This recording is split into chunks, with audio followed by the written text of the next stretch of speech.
Kuna mambo mengi sana ambayo kwa hivi sasa yanaendelea, hasa kutokana na mzozo kati ya Marekani pamoja na Irani. Sasa taarifa kutoka katika nchi ya Irani kupitia waziri wa mambo ya nje wa Irani Abbas Araghchi, yeye bwana kwanza amemlipukia waziri mkuu wa Israel Benjamin Netanyahu, lakini pia amedai Marekani imepoteza zaidi ya dola bilioni 100 kwa kuifadhili Israel, hasa katika kipindi cha vita kati ya Marekani, Israel pamoja na Irani. Taarifa inaeleza kwamba waziri wa mambo ya nje wa Irani Saidi Abbas Araghchi ameibua mjadala mzito baada ya kudai kuwa Marekani imeingia hasara kubwa kutokana na sera zake za kuiunga mkono Israel. Kupitia ujumbe aliouandika mtandaoni, Araghchi amesema kuwa kamari ya waziri mkuu wa Israel Benjamin Netanyahu tayari imeigharimu Marekani zaidi ya dola bilioni 100, kiasi ambacho anadai ni mara 4 zaidi ya kinachotangazwa rasmi.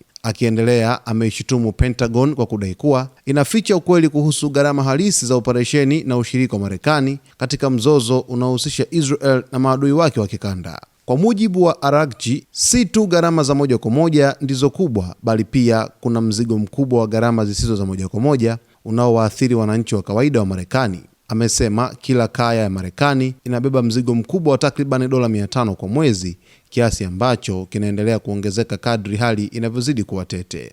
Kauli yake imekuja wakati ambapo mijadala kuhusu matumizi ya fedha za Marekani katika vita vya nje inaongezeka, huku baadhi ya Wamarekani wakionyesha wasiwasi juu ya hali ya uchumi na ongezeko la deni la taifa. Katika hitimisho lake, Araghchi alitoa kauli kali akisema Israel kwanza siku zote inamaanisha Marekani mwisho, akimaanisha kuwa maslahi ya Marekani yanawekwa pembeni kwa ajili ya kuilinda Israel. Mwisho wa taarifa jinsi ambavyo inaeleza. Katika kauli za siku zote ambazo viongozi wa Jamhuri ya Kiislamu ya Irani wamekuwa wakizisisitiza au wakiziongea, ni kuhusu jinsi ambavyo Marekani inavyotoa sapoti kubwa kwa Israel, hasa sapoti kwenye masuala ya kijeshi kwa kiasi kikubwa sana, yaani upelekwaji wa silaha, lakini vile vile teknolojia kwa ujumla, lakini vile vile hata wanajeshi ambao wamekuwa wakipambania maslahi ya Israel katika ukanda wa Mashariki ya Kati. Hiyo imeonekana katika vita kati ya Marekani, Israel pamoja na Irani vilivyodumu kwa takribani siku 40 katika ukanda wa Mashariki ya Kati, lakini pia ukihusisha nchi zote za eneo la Ghuba katika ukanda huo. Sasa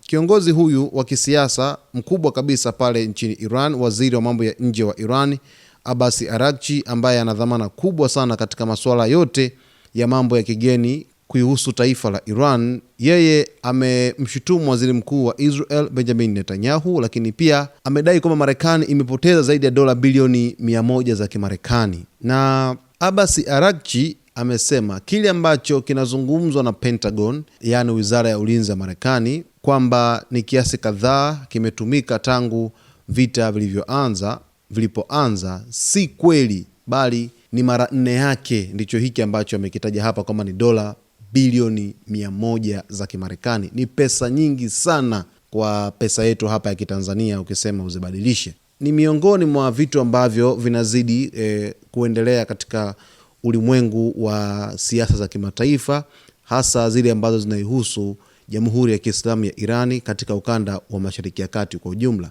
Basi mtazamaji wetu, cha msingi tu ni kuweza kuwa karibu na Zone Media, ambapo utaweza kujua na kufahamu yote yanayojiri huko ulimwenguni, hasa kile ambacho kinaendelea kuhusu Marekani, Israel pamoja na Irani. Cha msingi tu ni kuombe usiache kusubscribe channel yetu, kulike, kucomment pamoja na kushare.